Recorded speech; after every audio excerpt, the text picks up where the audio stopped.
ଓଡ଼ିଶାର ମୁଖ୍ୟମନ୍ତ୍ରୀ ଭାବେ ମୋହନ ମାଝୀ ଶପଥ ପାଠ କରିବା ପରେ ତ ପ୍ରଥମ କ୍ୟାବିନେଟ୍ ବୈଠକରେ କୃଷକମାନଙ୍କ ପାଇଁ ବଡ଼ ଘୋଷଣା କରିଛନ୍ତି, ଯାହାକି ରହିଛି ସର୍ବନିମ୍ନ ଯେଉଁ ଧାନର ବିକ୍ରୟ ମୂଲ୍ୟ ରହିଥିଲା 3100 ଟଙ୍କାକୁ ନେଇ ତାଙ୍କର ଗ୍ୟାରେଣ୍ଟି କାର୍ଡ଼ରେ ଯେଉଁ ପ୍ରସ୍ତାବଟେ ଦେଇଥିଲେ, ତ ସେହି ପ୍ରସ୍ତାବକୁ ନେଇ ତାଙ୍କର ରହି ଯେଉଁ କ୍ୟାବିନେଟ୍ ବୈଠକରେ 4ଟି ପ୍ରସ୍ତାବ ଦେଇଥିଲେ, ତ 4ଟି ପ୍ରସ୍ତାବରୁ ଗୋଟିଏ ରହିଥିଲା ଯାହାକି କୃଷକମାନଙ୍କ ପାଇଁ ବଡ଼ ଘୋଷଣା କରିଥିଲେ, ଯାହାକି ରହିଥିଲା ଧାନର ସର୍ବନିମ୍ନ ସହାୟକ ମୂଲ୍ୟ 3100 ଟଙ୍କା କରିବା ପାଇଁ। ତ ବିଜେପି ନିଜର ସଂକଳ୍ପ ପତ୍ର ପ୍ରତିଶ୍ରୁତି ଦେଇଥିଲା।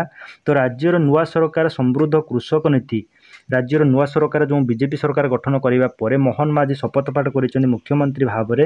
ତ କୃଷକ ସମୃଦ୍ଧ ନୀତି ଆଣିବା ପାଇଁ ଆଜି କ୍ୟାବିନେଟ୍ରେ ନିଷ୍ପତ୍ତି ହୋଇଛି। ତ ଧାନର ମୂଲ୍ୟ 3100 ଟଙ୍କା ପ୍ରଦାନ କରାଯିବ। ତ ସରକାର 100 ଦିନର କାର୍ଯ୍ୟକ୍ରମ ମଧ୍ୟରେ ଏହାକୁ କାର୍ଯ୍ୟକାରୀ କରାଯିବ ବୋଲି ମୁଖ୍ୟମନ୍ତ୍ରୀ ମୋହନ ମାଝୀ ଘୋଷଣା କରିଛନ୍ତି, ଯାହାକି କୃଷକମାନଙ୍କ ପାଇଁ ବହୁତ ବଡ଼ ଖୁସି ଖବର। ଯାହାକି ଧାନର ମୂଲ୍ୟ 3100 ଟଙ୍କା ହେବ, ଯାହାର କାର୍ଯ୍ୟକ୍ରମ ଏବେ ଚାଲୁଅଛି। 100 ଦିନ ଭିତରେ କାର୍ଯ୍ୟକାରୀ ଶେଷ ହେବ ଏବଂ ଯାହାର ଧାନର ମୂଲ୍ୟ 3100 ଟଙ୍କା ହେବ ଏବଂ ଏହା ମୋହନ ମାଝୀ ତାଙ୍କର ଯେଉଁ ପ୍ରଥମ କ୍ୟାବିନେଟ୍ ବୈଠକରେ ଏହା ଘୋଷଣା କରିଛନ୍ତି।